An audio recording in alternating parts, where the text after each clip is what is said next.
company dedicated to enhancing leaders' ability to harness and optimize trust as a strategic business asset. We have no rational reason to interact with others unless they satisfy our interest. Oh, we need to unpack that. We need to unpack that. Yeah, wow. There's a lot going on there. Rationality and social interaction and interest. There's a lot going on. So, oh my goodness. Let's start with the definition of interest. And so an interest can be considered a want or a need. And those are a little different, kind of a continuum of desire. A want or a need that's instrumental to a specific purpose. So instrumental means it's functional. There's a tangible way to utilize that thing or employ that thing. Mm-hmm.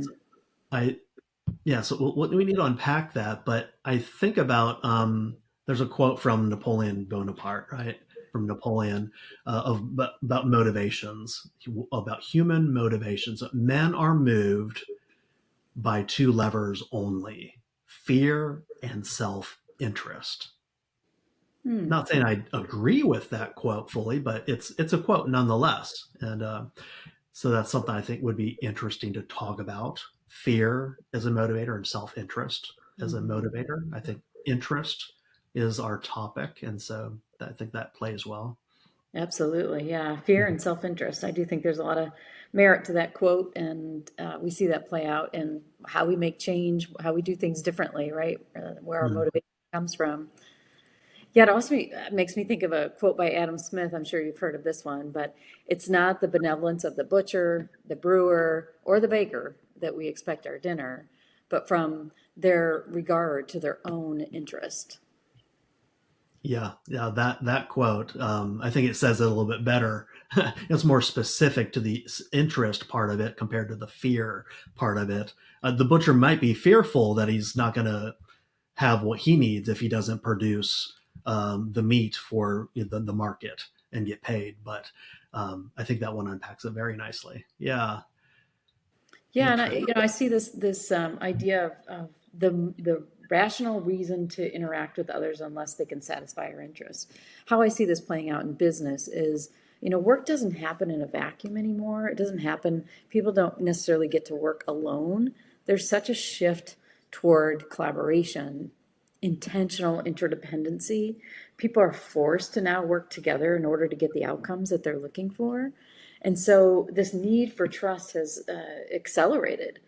And I think we can see that trust is the difference in those teams that need to be interdependent with each other, rely on one another. When they have a foundation of trust, they're so much further along in terms of being able to not only accomplish the goal, but also to have a great time doing it, enjoy their work, be fully engaged, and really be motivated by the work that they're doing.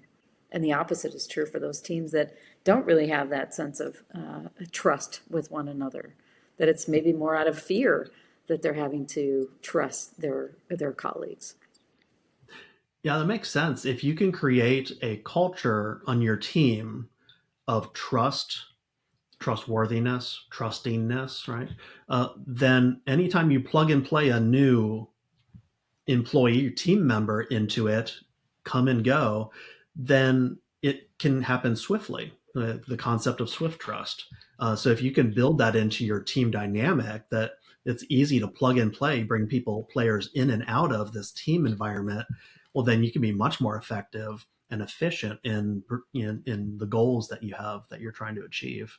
Yeah, I see that in real world in terms of those teams who really sort of onboard their new team members in a way that they want to seek to learn from them and be curious about them and build a relationship with them versus having them come in and try and find their own way. So to your point of teams that can plug and play pretty quickly, that swift trust that they've developed is exponential in terms of the results and the pace at which they can produce, even when new team members are coming in and out, which is happening more frequently. Yeah, it absolutely is. Another thing on self-interest. So there's a misconception perhaps that self-interest is bad or that it's good, depending on where you fall on ideologically sometimes. And so the idea of altruism versus self-interest versus enlightened mutual self-interest, these are three different kind of concepts that are out there.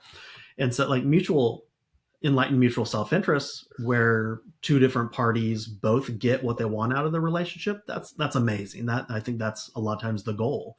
Altruism, where you put others' interest ahead of your own, or self-sacrificially put theirs on a pedestal, and then just totally sacrifice for yourself.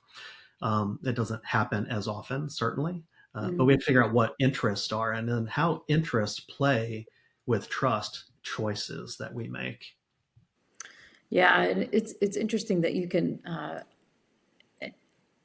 get people to really uncover their self interest and name it to tame it. Sometimes I say, in terms of what is it that's driving you toward this, and be transparent with that on a team. Helps team to, again, just be candid with one another and what you're trying to achieve, and then how do you formulate around in a team that helps each other reach their goals. Because then you end up with that acceleration of not only performance, but also happiness, joy, a real true engagement around, we're doing this together and we're all winning. I love to use the phrase of all boats rise. Mm-hmm. Yeah, I agree. I think that's a wonderful goal to have in any organizational environment. Yeah. Well, thank you for listening, and do engage with us on this topic. There's a lot that we are not covering yet on that topic, and that we're going to dig in deeper to. And so definitely engage with it with questions and comments, and we look forward to that.